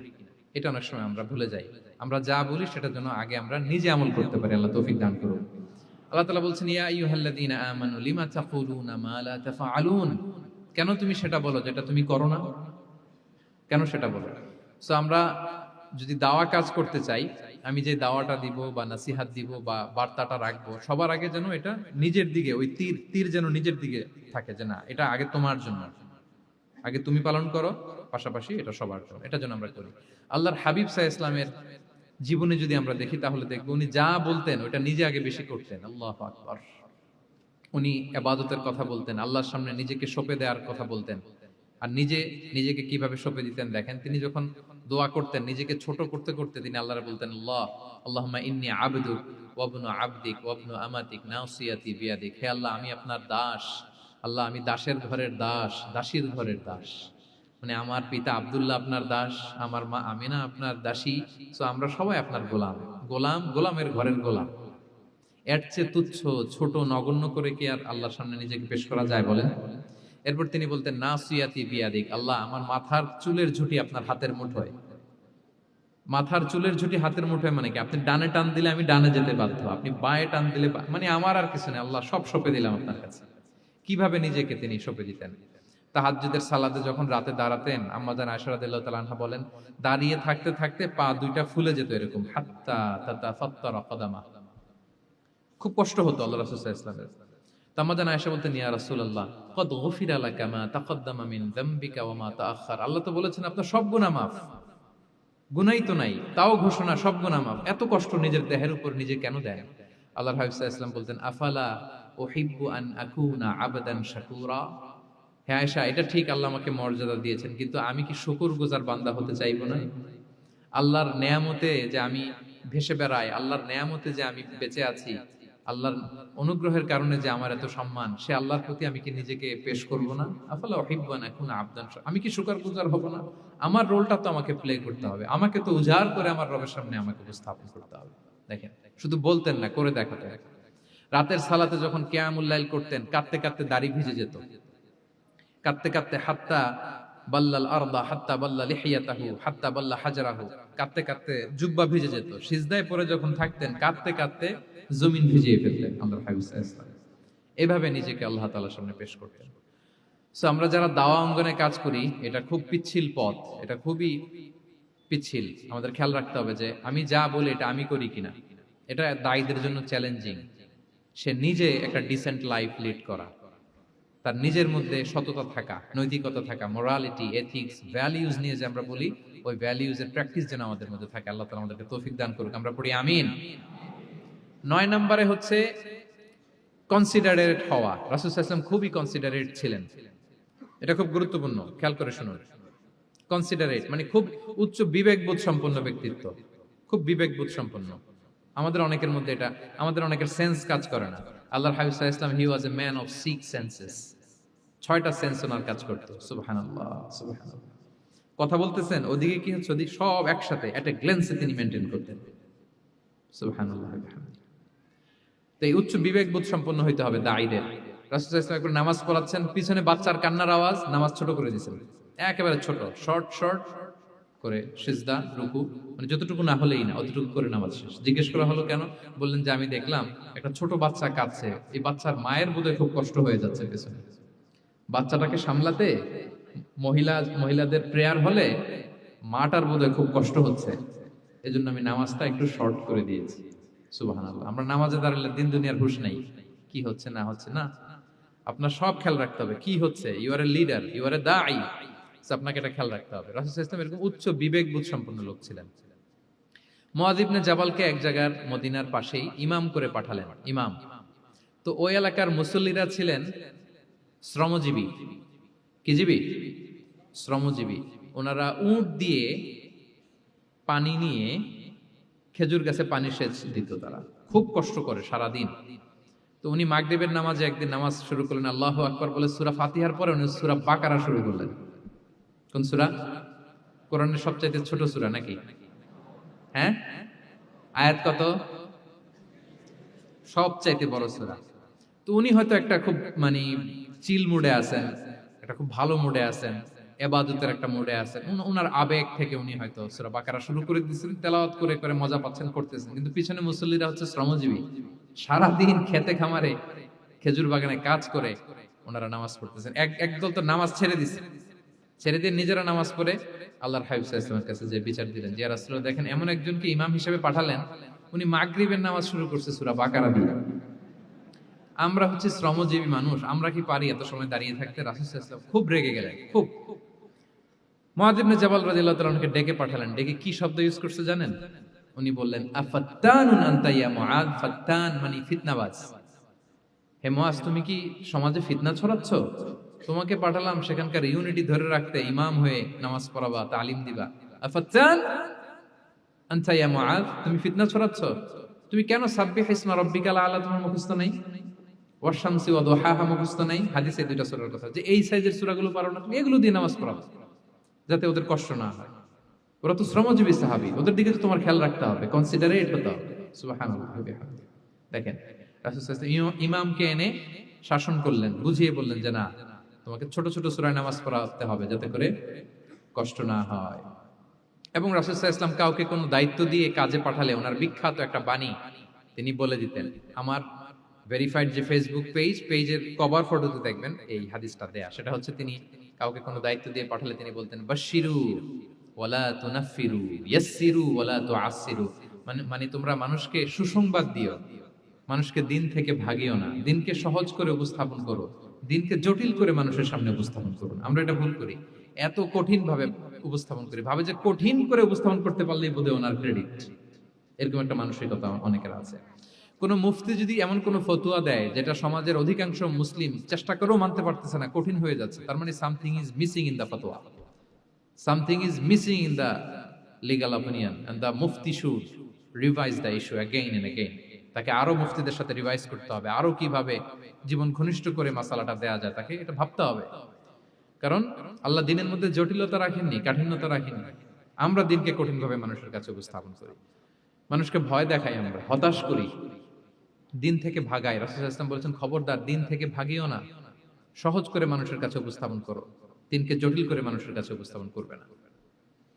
তো তাহলে কনসিডারেট ছিলেন রাসূল সাল্লাল্লাহু আলাইহি ওয়াসাল্লাম, খুব উচ্চ বিবেক বোধ সম্পন্ন ব্যক্তি ছিলেন। একবার মাগরিবের সালাতে অথবা এশার সালাতে হাদিসে এসেছে যে ইহদা সালাতাইল ইশা, মানে মাগরিব অথবা এশায়, হাসান হুসাইন রাদিয়াল্লাহু তাআলা আনহুমাকে নিয়ে তিনি নামাজে গেলেন। নামাজের এক পর্যায়ে সেজদারত অবস্থায় ওনার নাতি হাসান রাদিয়াল্লাহু তাআলা আনহু ওনার কাঁধের উপরে চেপে বসলেন, দীর্ঘ সেজদা দিলেন। এরপর যখন নামাজ শেষ করলেন, সাহাবারা বললেন, ইয়া রাসূলুল্লাহ, এত লম্বা সেজদা দিতে তো কখনো দেখি নাই, নামাজে কি অসুস্থ হয়ে গেলেন নাকি? অথবা নামাজ চলা অবস্থায় কি কোরআনের আয়াত নাজিল হলো নাকি? রাসূল সাল্লাল্লাহু আলাইহি ওয়াসাল্লাম বললেন, কুল্লু যালিকা লাম ইয়াকুন, একটাও না, বরং ওয়ালাকিন নাবনি ইরতাহালানি, আমার নাতি আমার কাঁধে উঠছিল। ফাকারিহতু আন উআজ্জিলাহু হাত্তা ইয়াকদিয়া হাজাতা, আমি সেজদায় উঠতে গেলেই তো ও যে খেলতেছে এটা ডিস্টার্ব হয়ে যাবে, সো ওর যতক্ষণ না ওর খেলা শেষ না হয় আমি একটু ওয়েট করতেছিলাম। তার খেলাধুলা শেষে তার সময় যখন হয়েছে, নেমে গেছে, আমি তখন সেজদা থেকে মাথা উঠিয়েছি। কি কনসিডারেট ছিলেন দেখেন, কি উচ্চ বিবেক বোধ সম্পন্ন, অন্যের যাতে কষ্ট না হয়, অন্যের যে কোনো কনসার্ন, এগুলো সব তিনি খেয়াল রাখতেন। সো দাঈদের এরকম সিক্স সেন্সের অধিকারী হওয়ার চেষ্টা করতে হবে। আল্লাহ তাআলা আমাদেরকে তৌফিক দান করুন। কয়টা গেল? 9টা। আর একটা সর্বশেষ, এটা খুব গুরুত্বপূর্ণ, আপনাদের সাথে খুব রিলেভেন্ট। সেটা হচ্ছে প্রপার টাইমিং ফর দাওয়া। দাওয়ার জন্য টাইমিংটা খুব গুরুত্বপূর্ণ। প্রপার টাইমে যদি দেন, ওটা ক্লিক করবে, ওটা স্পার্ক করবে। আর যদি সময় মতো না হয়, ওটা কাজ করবে না। প্রপার টাইমে প্রপার দাওয়াটা দিতে হয়, সঠিক সময়ের অপেক্ষা করা, যখন সেই সময়টা আসছে তখন দাওয়া দেওয়া। বুঝতে পেরেছেন না ব্যাপারটা? একটা ছোট্ট উদাহরণ দেই। এক ইহুদি কিশোর রাসূল সাল্লাল্লাহু আলাইহি ওয়াসাল্লামের খেদমত করত। ইহুদি কিশোর, কোন ধর্মের কিশোর বলেন তো? ইহুদি কিশোর।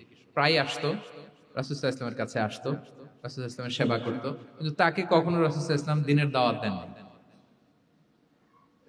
ছেলেটা ইহুদি, কিন্তু তার সামনে কখনো দিনের দাওয়াত তিনি দেন নাই। তো একদিন দেখে যে ওই ছেলে আসে না, লাগাতার এরকম কয়েকদিন যাবত ওই ছেলে আর আসে না। তখন রাসূল সাল্লাল্লাহু আলাইহি ওয়াসাল্লাম খোঁজ নিলেন যে কি হয়েছে। তখন রাসূল সাল্লাল্লাহু আলাইহি ওয়াসাল্লাম শুনতে পেলেন যে ছেলেটা অসুস্থ। ছেলেটা কি অসুস্থ? আল্লাহর হাবিব সাল্লাল্লাহু আলাইহি ওয়াসাল্লাম তার বাসায় গেলেন, যে দেখলেন যে ইহুদি ছেলেটা বিছানায় পড়ে কাতরাচ্ছে, পাশে ছেলেটার বাবা।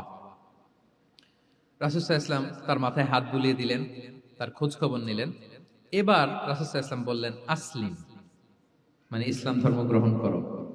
ফানাযারা ইলা ওয়াজহি আবি, ইহুদি ছেলেটা তার বাবার চেহারার দিকে তাকালো যে দেখে আব্বা কি বলে। বাবা যেহেতু দাঁড়ায় আছে, ফানাযারা ইলা ওয়াজহি আবি, বাবার চেহারার দিকে মুমূর্ষু ছেলেটা বাবার চেহারার দিকে তাকালো। তো বাবা বলল, আতি আবুল কাসিম, মানে আবুল কাসিম যা বলে তাই শোনো। রাসূল সাল্লাল্লাহু আলাইহি ওয়াসাল্লামের বড় ছেলের নাম ছিল কাসিম, ফলে ওনাকে আবুল কাসিম বলে মদিনাতে ডাকা হতো। আমাদেরও তো বড় ছেলে বা বড় মেয়ের নাম ধরে ডাকে না? ধরেন যে আপনার বড় ছেলের নাম আব্দুল্লাহ, তো আপনারা বলে আব্দুল্লাহর বাবা। রাসূল সাল্লাল্লাহু আলাইহি ওয়াসাল্লামকে মদিনায় বলা হতো কাসিমের বাবা। তো ছেলেটা যখন বাবার চেহারার দিকে তাকালো, বাবা বলল, আতি আবুল কাসিম, তুমি আবুল কাসিমের অনুসরণ করো, যা বলে তাই শোনাই। ছেলেটা তখন পড়তে আরম্ভ করলো, আশহাদু আল্লা ইলাহা ইল্লাল্লাহ ওয়া আশহাদু আন্না মুহাম্মাদুর রাসূলুল্লাহ, মানে মুসলিম হয়ে গেল। রাসূল সাল্লাল্লাহু আলাইহি ওয়াসাল্লাম ইহুদিদের ঘর থেকে বের হয়ে আসলেন আর বললেন, আলহামদুলিল্লাহিল্লাযী আনকাযাহু মিনান নার, বুখারীর বর্ণনা। প্রশংসা সে আল্লাহর, যে আল্লাহ এই ছেলেটিকে জাহান্নাম থেকে মুক্তি দিয়ে জান্নাতি বানিয়ে নিল। দেখেন, রাসূল সাল্লাল্লাহু আলাইহি ওয়াসাল্লাম একটা প্রপার টাইমিং এর অপেক্ষা করতেছিলেন। এতদিন রাসূল সাল্লাল্লাহু আলাইহি ওয়াসাল্লামের ঘরে যে ইহুদি কিশোর খেদমত করে, কাজ করে দিয়ে আসে, একদিনও দাওয়াত দেয় না। রাসূল সাল্লাল্লাহু আলাইহি ওয়াসাল্লাম একটা ভালো সময় খুঁজতেছিলেন। শুরুতেই যদি দাওয়াত দেয়, ওই ছেলে আশাই বন্ধ করবে, ভাববে খাইছে, আমার তো ধর্মান্তরিত করতে চায়। ঠিক কিনা বলেন? যে আমার একটা ফেইথ আছে, সে তো আমার ফেইথ কেড়ে নিতে চায়, বা তার বাবাও ভয় পাবে। রাসূল সাল্লাল্লাহু আলাইহি ওয়াসাল্লাম যখন অনেকদিন তার সাথে মিশলেন, রাসূল সাল্লাল্লাহু আলাইহি ওয়াসাল্লামের ব্যক্তিত্ব, রাসূল সাল্লাল্লাহু আলাইহি ওয়াসাল্লামের কথা বার্তা, আচরণ, মানসিকতা সব দেখে যখন এই ইহুদি ছেলে, তার বাবা ইমপ্রেসড, এবং ছেলেটা শুয়ে আছে বিছানায় মুমূর্ষ, এই প্রপার একটা টাইমিং এর অপেক্ষায় রাসূল সাল্লাল্লাহু আলাইহি ওয়াসাল্লাম ছিলেন। যখনই সেই সময়টা এসেছে, রাসূল সাল্লাল্লাহু আলাইহি ওয়াসাল্লাম দাওয়াত দিলেন, মুহূর্তের মধ্যে ক্লিক। আল্লাহু আকবার। এই প্রপার টাইমিং এর অপেক্ষা আমাদেরকে করতে হবে। এই সুযোগটা কিন্তু আপনাদের আছে। আমি শুরুতেই বলেছি যে ডক্টরস যারা, তাদের কাছে মানুষ কখন আসে? সুদিনকালে না দুর্দিনকালে? বলেন, তার বিপদ এর চেয়ে বড় বিপদ নাই। ক্যান্সার নিয়ে আসছে, ডায়াবেটিক্স নিয়ে আসছে, অসুস্থ, অসহায়, মানে ভাবখানা এমন, আপনি ছাড়া তার আর কোনো গতি নেই। ঠিক কিনা বলেন? এই প্রপার টাইমে যখন আপনি মনে করবেন যে now it's high time to give দাওয়া, জাস্ট ডু ইট। যখন মনে করবেন যে না, এখন একটা সুন্দর সময়, এখন বললে এটা কাজে দিবে, ওই সময়টাকে আপনি কাজে লাগান। তাহলে দাওয়া মেথোডোলজি সর্বশেষ পয়েন্ট হচ্ছে প্রপার টাইমিং ফর দাওয়া। যখন দাওয়া দিলে কাজে লাগবে, ঠিক তখন দিতে হবে। কি পারা যাবে তো ইনশাআল্লাহ? আল্লাহ তাআলা আমাদের সবাইকে তৌফিক দান করুন। তাহলে প্রিয় ভাইয়েরা, আমি একটু রিভাইজ করি আপনাদের সাথে কি কি নিয়ে কথা বললাম। প্রথমে আমরা বলেছি যে আমাদের মধ্যমপন্থী হইতে হবে, বাড়াবাড়িও করা যাবে না, ছাড়াছাড়িও করা যাবে না। আমরা কোথায় থাকবো? মাঝামাঝি। এরপরে আমরা বললাম ওরাল দাওয়ার চেয়ে প্র্যাকটিক্যাল দাওয়া, লিভিং দায়ী হইতে পারলে ওইটার ইফেক্ট অনেক বেশি। এরপর আমরা আল্লাহর হাবিব সাল্লাল্লাহু আলাইহি ওয়াসাল্লামের সিরা এবং সুন্নাহ থেকে 10টা মেথোডোলজি, দাওয়া মেথোডোলজি আলোচনা করেছি। তার প্রথমটা ছিল ভেরি সফট এন্ড মাইল্ড, দাওয়া ল্যাঙ্গুয়েজটা সফট এন্ড মাইল্ড হতে হবে। 2 নাম্বার, কোশ্চেন থ্রো করতে হবে অ্যাটেনশন ড্র করার জন্য। 3 নম্বরে, visual explanation to make the দাওয়া মোর ইফেক্টিভ এন্ড প্রোডাক্টিভ। তারপরে 4 নাম্বার, গ্রাজুয়ালিটি, ধীরে ধীরে, ধাপে ধাপে, একবারে সব চাপিয়ে দেওয়া যাবে না। 5 নম্বরে, ইমোশনাল ইন্টেলিজেন্স ইউজ করতে হবে। 6 নম্বরে, ফুল অফ লাভ, দাওয়া should be full of love. 7 নম্বরে, কাউকে শুধরে দিতে চাইলে লজ্জা দিয়ে অন্যের সামনে শুধরে দেওয়া যাবে না, রাসূল সাল্লাল্লাহু আলাইহি ওয়াসাল্লাম যেভাবে শিখিয়েছেন ওইভাবে কারেক্ট করতে হবে। 8 নম্বরে, দাওয়া should be applied in yourself, আগে নিজের মধ্যে। 9 নম্বরে, কনসিডারেট হইতে হবে, উচ্চ বিবেক বোধ সম্পন্ন। 10 নম্বরে, প্রপার টাইমিং, ঝোপ্প যে কোপ, বাংলা একটা কথা বলে না, কি বলে? ঝোপ্প যে, তার মানে সময় মতো, সময়ের এক ফোর, অসময়ের সময় মতো। যখন আপনি মনে করবেন it's high time to give দাওয়া, ডু ইট, এটা করেন। এইভাবে আল্লাহ রাসূল সাল্লাল্লাহু আলাইহি সাল্লামের দাওয়া মেথোডোলজি ফলো করে যদি আমরা দাওয়া কাজ করি, দাওয়াটা প্রোডাক্টিভ হবে এবং খুব ইফেক্টিভ হবে। আশা করি আল্লাহর হাবিব সাল্লাল্লাহু আলাইহি ইসলামের এই যে দাওয়া মেথোডোলজি, এবং এটা কিভাবে আমাদের সাথে রেলেভেন্ট হতে পারে, কিভাবে এটাকে আমরা ইফেক্টিভ করতে পারি আর প্রোডাক্টিভ করতে পারি, এই ব্যাপারে আপনারা একটা মোটামুটি ধারণা পেয়েছেন। আল্লাহ তাআলা আমাদের সবাইকে কথাগুলো বুঝার ও আমল করার তৌফিক দান করুন। হাযা মা ইনদি ওয়াল ইলমু ইনদাল্লাহি আলাইহি তাওয়াক্কালতু ওয়া ইলাইহি উনীব। আসসালামু আলাইকুম ওয়া রাহমাতুল্লাহি ওয়া বারাকাতুহু।